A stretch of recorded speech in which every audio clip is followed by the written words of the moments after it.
Hey everyone, welcome back to the Growth Signal. I am so excited to introduce you to my brand new friend, Gary. Gary, welcome to the show. Hi, thank you for having me. I'm so excited to be here. So, as longtime listeners know, we always kind of open up these conversations with one question. We want to hear your origin story. How did you get here? How did you become the person that you are? I love this question. I love that you frame this as an origin story because I'm a comic book geek, so it makes me feel like a superhero a little bit. Not gonna Um, lie, I stole it from the Avengers. So, well, that's where I was going with it. So I was not bitten by a radioactive spider, and maybe I'm more like a mutant. I was just born this way. So I did not go to Professor X's School for the Gifted. But listen, I basically started in financial services quite some time ago, and I'll talk a little bit more later about the difference between asset servicing and asset management, maybe. But I started in asset servicing these huge pension clients, the California State Teachers Public Retirement Plan and the California Employees Public Retirement Plan. And these are huge pension funds. They're like, I don't even know what the current numbers are, 40 billion, 400 billion, 300 billion, insane amounts of money. insane Yes. amounts of money. They were big back then. And that to me was an introduction to client management, relationship management, how important it is to manage relationships, both internal and external, because we manage relationships with their investment managers as well. And they were such huge clients. We had a very unique, dedicated group specifically designed to meet their needs. So that to me was this introduction to how important client relationships are and how important these huge client relationships are and how you can make a difference with a true customer focus and true customer centricity. And that's kind of where I started, but that was such a huge imprint on me that that's where I've been ever since. Does that make sense? It makes total sense. And I love that you point out the idea of the relationship side of that, right? Because when I Right. think of pensions and asset management of any kind, I do not think of people to people relationships. I think of this big, messy, kind of intimidating experience that I call in my more accountant minded husband to deal with because I just don't want to deal with it. It is a lot of relationship building and it's very complicated. So, I mean, you probably have a 401k, not a traditional pension plan. So I worked a lot. I've worked with both. A traditional pension plan is what you think of maybe a state teacher. If you're a Mm. teacher and you have a traditional defined benefit pension plan, it's called. That is a different way of investing and managing the assets than a 401k because it's defined contribution. You're making the decisions.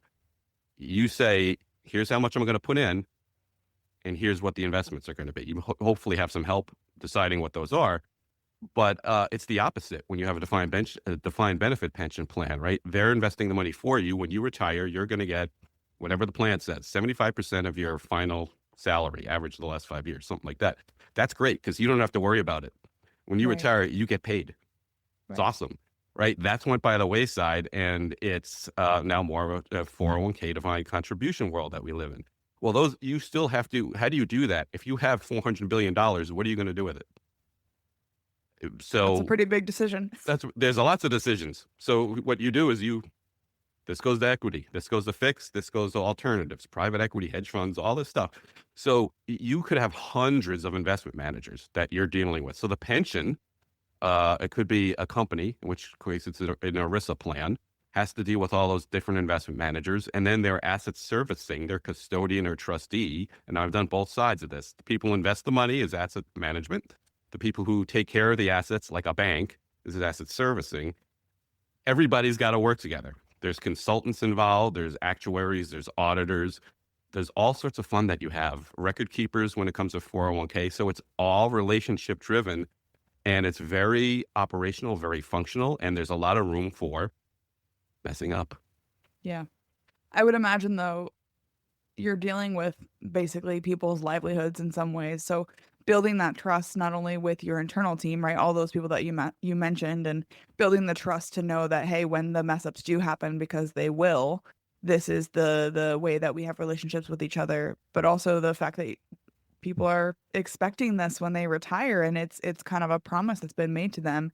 So a high degree Right. of trust with your customers, the actual end recipients of all of this as well. Yeah, and that's exactly it. That's what's always motivated me. At the end is somebody needs to be paid their retirement money. Right. Right. And if you don't, and that's part of asset servicing. Some people will pay that there's called the benefit disbursement agent. And a lot of times my company would do that. you've got to make sure those people are paid and paid on time. That's their paycheck. They're retired. If you goof that up, think about how frustrating that will be. You talk about frustrating experiences. We talk a lot in CX or customer service. We talk about the grocery store being frustrated, right? Hmm. Or with the line or the checkout thing doesn't work. The automated checkout thing doesn't work. Oh, gee, that's a bad experience. I'm going to Trader Joe's next time. Well, not getting your paycheck, right? Right. That's not good. And then sometimes it's a big lump sum payment, and so there are real people at the end of this, and it's real money. And the goal is to pay your retirees at the end of the day. Now, some of the money is endowment money, universities, but that's also important too because it's educational money. It could be buildings and scholarships and all sorts of good stuff that the universities do. Yeah. Again, those are large sums of money, and some people wonder what they do with it all, but there are a lot of people working really hard to make sure that these investments are invested, that the money is invested soundly, and that the people who get benefit from the money are getting the benefit from the money. So it's important stuff. It is. And having that customer relationship too, as you're thinking through it, like think about your customer base, right? A lot of these retirees may not have the wherewithal in today's digital world to follow up when something does go wrong. Right. My husband is a CPA and he's talking right now about they just passed some executive order or something like that, that all payments to and from the IRS and Social Security and Medicaid will be electronic now. Oh, really? And so like he's already anticipating having to deal with his lovely little old lady client who has only ever written paper checks and Yeah. doesn't have that system set up.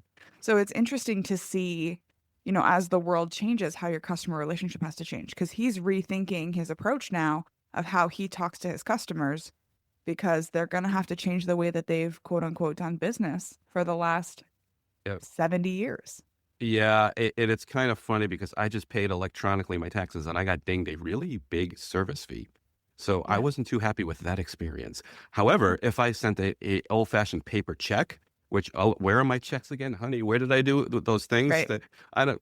Oh yeah, I think they're over there. I don't know because I don't use them. Oh, well, Yeah. that would have been free. So I fill out everything electronically and I got dinged with the 2.5%, whatever the heck it was. So Yeah.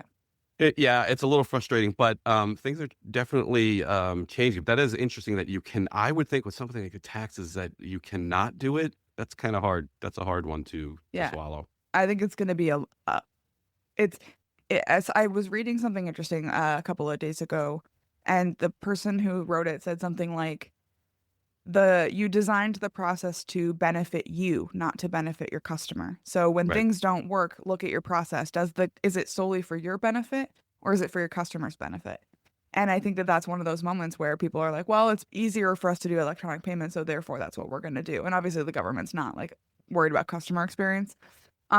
But I think we see this in companies all the time where they spend so much time designing process and experience around what works for them and what helps them be more efficient rather than what helps them create better customer experiences. You're exactly right on all points. You said about three things there that I could. Let me just take the first one that I want to focus on is the government thing. There are efforts to be much better at it, and I was laughing. I didn't get to talk about this in one of my podcast episodes. Uh, about it in depth, but one of the experiences I was really impressed with was I had my old license plates on my car from my original, are you ready? Saturn SL2. You might not even know what the heck it's Saturn. Were you around for Saturn? I don't know. I was around for Saturn, but very barely. Barely, right? But I had an SL2. That was my first car. I had the same plates, and they get dirty, and you can't read them. And I forgot. I'm like, oh, I didn't pass inspection. I gotta go to the DMV. Oh my God. Oh Oh no. no. I went. They were great. Yeah. I walk in, it was organized. I got two security guards, big smiles. Hi, how you doing? What do you need today? My plates are really old. Oh, all right. So you're gonna go around the corner, go over there, go to 11 over there, and you're good. You're good. You're good. Okay. I'm like, yeah, just randomly. Okay. She was great. She helped and I had to go back because they didn't come in because there was a bit of delay. And the guy they were awesome. Yeah. The second thing was, I went into Boston, and I did talk about this in one of my podcasts. I went to Boston on the T, and I didn't have my Charlie card. I needed a new one. I used to have to go to the booth to get the Charlie card. Well, they can get it in the machine, but I wasn't sure. But I was like, hey, I need a new one. It expired. Where do I go? Like, I'll help you. He walked over. He did he did the whole thing for me. Except pay. I had to pay, obviously. And they said, where are you going? You're going to go down on the right, and you do this, and you take that to the South Station. And yeah. They were wonderful. Yeah. So, there are efforts on the side of, public transportation, governments to be a little bit better than they have been in the past. And Yeah. it's taking root now. Obviously, there's stuff going on. Again, is that going to impact things? Who knows? And I don't want to get into a political discussion No, that's and definitely have half not. the people No, turn this thing off. So, that's not um, what we're here to do for sure. no, But I but think there are lessons to be learned from companies about how do you create experiences that people talk about. Here we are talking about your experience with the DMV, right? How can companies have that same experience where their customers or users just want to have that conversation with people simply because there's nothing in it for them other than to share, hey, I had a great experience. yeah. True. And then I forgot the other thought. Well, you had something else in that. Oh gosh, I totally lost it. What I was going to say, I had something else, but anyway, I'm That's okay. sorry. That we need live replays in these podcasts, right? We, Roll it back. I'm sorry. No, it's all good. So one of the other things I always love to ask people on this podcast, because I always get really interesting responses, so no pressure. Um, what are you working on right now? What is the thing that is lighting up your life, taking all of your attention? What is the thing that you are talking about at cocktail parties? Actually, it's my podcast. If you, Yeah, let's hear about it. so my podcast is Your Customer Your Success. I launched it in December. I Oh, so it's honestly, fairly fresh then. That's it cool. is fairly fresh. We are on episode 14. Okay. It's all about the world of customer experience, customer success. I'm a little bit of a blend because my background's more of a enterprise customer success manager. But it's taken a lot of my time because I'll be honest with you, I had no idea what I was doing. And I wanted to do it right and do it well. Yeah. And, I knew it wouldn't be perfect. And we've talked a little bit on my podcast about done is better than perfect. But let me tell you, it's so much that I didn't know the technology, how to do this, how to edit your sound. We were talking before we started about my sound because it's very echoey. And I wanted the sound to look professional and have great guests and have some great conversations. And it's working. And now I do everything myself is the other thing. I edit everything, the sound, the video. I put everything out, my promo clips, and I have fun doing it, but it's a lot of work. So, It is. Yeah. um, It does get better. So two things. One, just by having more than 10 episodes, you are a top 1% podcast in the world because most people start a podcast and they do one or two episodes and then they don't become famous overnight. And no, then they're like, I don't want to do this anymore. On my other podcast, I just hit 50 episodes. And I will tell you that episodes 1 through 10 took me probably 90 minutes to edit a 30-minute episode by the time all was said and done. I can now do a 30-minute episode in 30 minutes or less. wow. So you get a lot faster after you've recorded. I think in total I've recorded 70 podcast episodes now between the Yeah. two shows. Oh, good for you. Yeah. Yeah, I'm glad it is getting faster. To me, it's the promos, the clips, afterwards. It takes a lot of time. I've edited things before. I do videos for my golf society and things like that as well on YouTube. And so I kind of know how to do that and I have fun with it, but it does take some time. Yeah. And I did honestly, I can't even believe I'm saying this. I won an award. I won a top 50. Woohoo! I won a top 50 over 50 podcaster award. That's awesome. Already House Media last Friday night, they had the ceremony. So that was just, I was like, are you kidding me? So that was wonderful. And I appreciate that and all my guests that have helped out. But that has been like my big thing because I didn't know exactly what was going to happen, but I'm so thrilled I've done it. Yeah, very cool. So you talk about on your podcast, like what are some of the things that really surprised you in those conversations that you learned? Um, the actual numbers, some of them, when a lot of the stuff you talk about in customer experience, it's fairly common sense. People will say you got to put the customer first and you put your employees first, but they don't always live that, right? Right. It's kind of, do you mind if I go Seinfeld on this? I love it. Let's do it. I've got 4 Seinfeld references already. So we've already 14 done the episodes. Avengers. We've done Spider-Man. We got to do Seinfeld now. So, one of my favorites, as far as a business lesson is, there's an episode where Kramer has a car full of Titleist golf balls and he comes in, he bursts through the door and Jerry and I'm sorry, George are in there and he says, who wants to have fun? And I want to have fun. He says, do you really want to have fun? Or are you just saying you want to have fun? And Jerry says, I really want to have fun. And George says, I'm just saying I want to have fun. So I feel like a lot of times people in the C-suite or in B2B marketing things, they kind of just say these things Yeah. and they don't live it. But when you live it, you get these numbers and we talk about the ROI. People are the numbers, and these are all like McKinsey and Qualtrics, 3.5 more times more likely to recommend. Customers that are frustrated are, and it depends on what you look at, 4 to 10 times more likely to leave. Um, they're 2.5 more times likely to buy another product, things like that.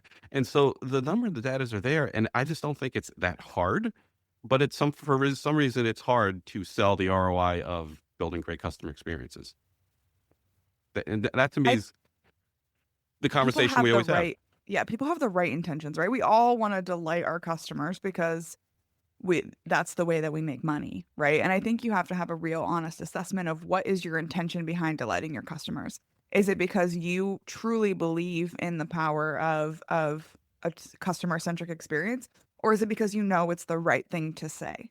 And when you don't have those two in alignment, your actual beliefs versus things coming out of your mouth, that disconnect is going to come through whether it's obvious or Right. not. Like people are intuitive. They can tell when you're full of shit. Like, come on. I They can. thank you for Um saying it. and how many times have we met people where maybe we can't put our finger on it, but something is just not quite connecting. Something's a Connecting. little bit off.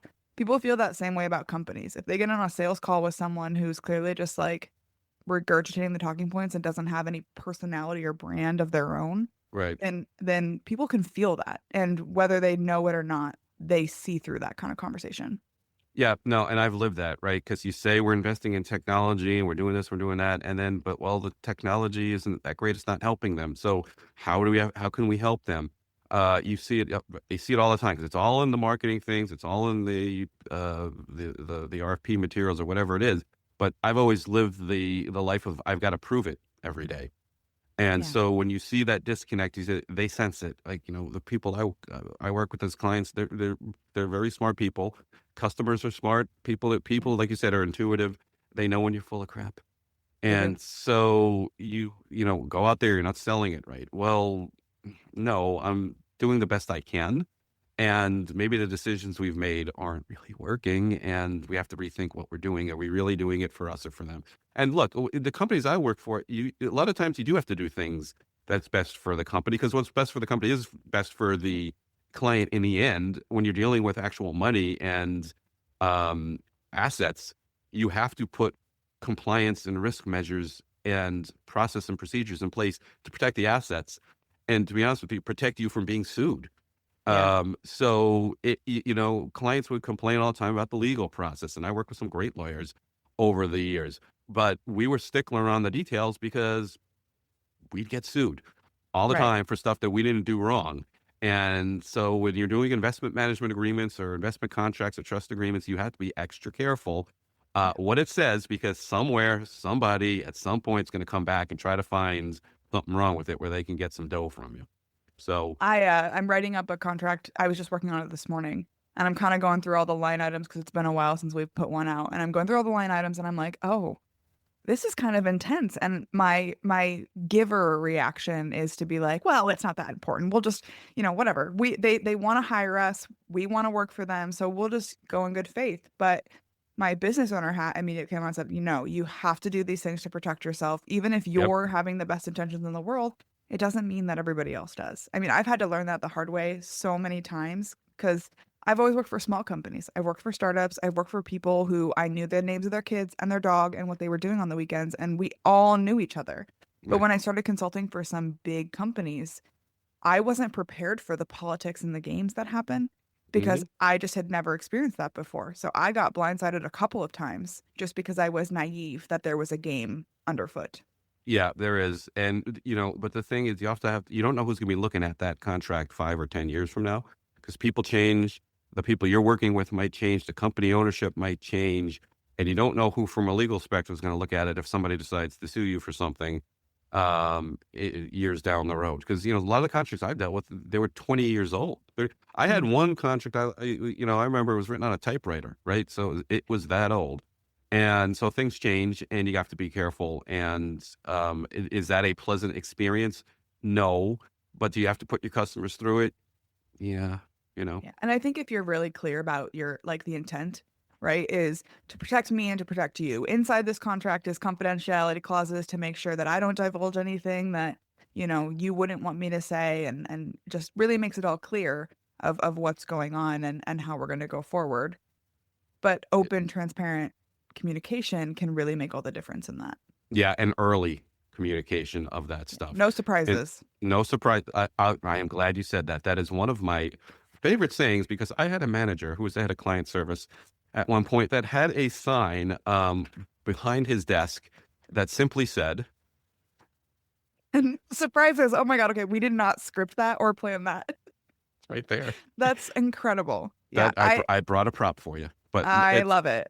so I was just talking to somebody. I was talking to a client of mine about that the other day. That is our goal. No surprises, right? So get out in front of it, whether it's an operational change or the legal process. And that, to be honest with you, here's a tip for you. If you've got a complicated contract, don't forget I've dealt with government contracts, right? So state and municipality contracts. Do it as part of the sales process. Now, some people are going to say, "Oh God, you'll never win the sale that way." Well, then you win the sale and you can't get through the legal agreement. So what the Right. It hell's the doesn't point? matter if you can't get through, if you win the sale but can't get through procurement, you got nothing. Right. So, there's a tip for you. If you find that, you're yourself in a situation where you're going to have a long legal process, a complicated contract, get it out front. Get it out front and make that part of the discussion so you don't fall on your face. Hey, we won, and then you're in trouble. Yeah. And I think no surprises in general is just a good motto to have for your employees, for yourself, for your customers, right? Because Oh, the yeah. the signals are out there for everything that we're all trying to do. If you can just like look up and say, okay, that seems like something I need to be paying attention to, right? Look up from your Hmm. phone for a minute and look around into the world and say, do I have all of the information I need to have no surprises? Right. And so it's, like I said, it's operational, it's is product, it's legal, it's risk, it's compliance, but it's also your employees. There should never be a surprise on a performance review. That's for sure. And there Yeah. should, and the other thing, there are surprises. You can't say no surprises sometimes with employees because things happen. Certainly layoffs are one of them, and layoffs happen. But, there are certain things and changes come along for companies and for the employees. One thing I've learned actually through my podcast is a great thing to think about is when you're a leader, you know of those changes ahead of time, right? You've had time to digest it. You might have been talking about this change for a few weeks or whatever it is, a couple months. When you put it out in front of your employees, your team, give them that same time to digest. Maybe not the entire same time, but Yeah. when you tell them something and they're not quite accepting of it the next day, think about how much time you've had to digest it because it takes time, right? It's emotion. You go through kind of and Tim McCleary talked about this on my podcast. Amazing stuff. The the the stages of grief are very similar to the stages of accepting change. And so it's a big change, like people are getting laid off, and that's never happened in your company Right. before. And you just like, Denial, anger. it's the same stuff. So let them go through that process, right? Instead of you're not on board, you've got to accept this. Change is good. Yeah, well, the change should be good, but sometimes it's not. And so you've Right. got to let them have time to accept that change and do maybe a better job of explaining it to them.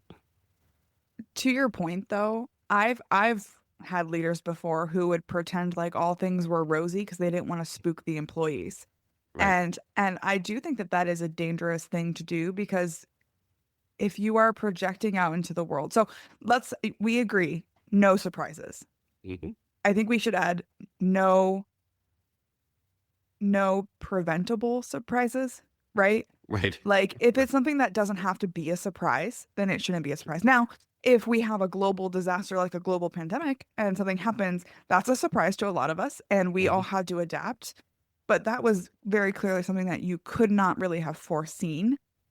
But a layoff, if you've had three bad quarters over, quarter over quarter, No. that shouldn't be a surprise to anyone that some changes have to be made either from how we engage our customers, how we attract our customers, or how we operate efficiently. There's really only so many things you can do when Can you're do. losing money hand over fist. Right. And Well, I so, no preventable surprises.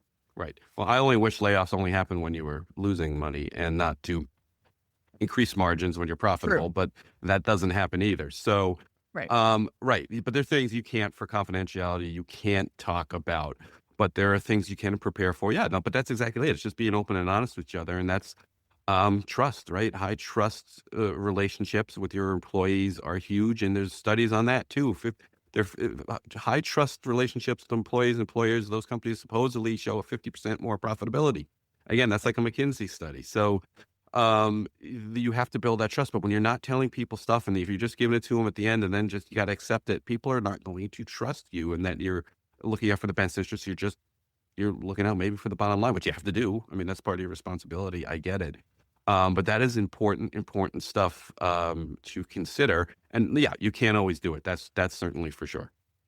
I'm a big believer that happy employees leads to happy customers, and happy customers leads to great market perception, and great market perception means you're going to outpace your competition. So but it all comes back to that trust element that you just mentioned.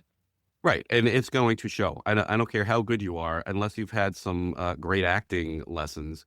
It shows up every day, right? I had to run client meetings and I'd have to bring my teams together. And that was my job, team, accounting team.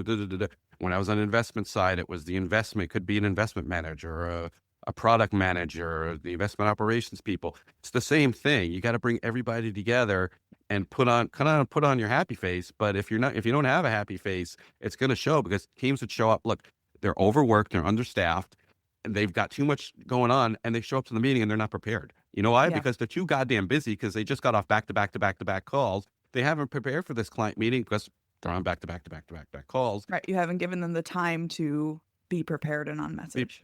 Be prepared, and then you'd like to have maybe an internal meeting before the call. Well, you can't always do that because they're so goddamn busy, because then they have to do their work. And so people show up and I don't know, I'll look into it. I don't know, I'll look at, and you can just tell they're not prepared. Or you had a meeting last week and they asked you to do something and they said, did you do this for me? Did you compare plan A versus plan B? Now I got to do that for you. Yeah. No, that's never something you want to say to your customer. That's right. So it shows. It shows. And one of the things I was just talking about last week was, you keep metrics and KPIs, and they say, well, you met your metric and your KPI. What's wrong? The client should be green. They should be happy. How did you get there? Right. Because with what I just told you, if you got there and you're having those meetings that are frustrating and their efforts, and the client clearly sees that the team is either frustrated, overworked, they're not all there, you get to the end goal and you get it done in the end. You had to push, but it was frustrating to get there. Are you really green? Okay, you met your KPI and you met your metric, but it was a pain to get there. That's not good either, 100%. Yes. I think back to a comment we had in the beginning of the episode. Is that KPI for you, or is that for your customer? Is it actually something that reflects the customer experience and your growth opportunities?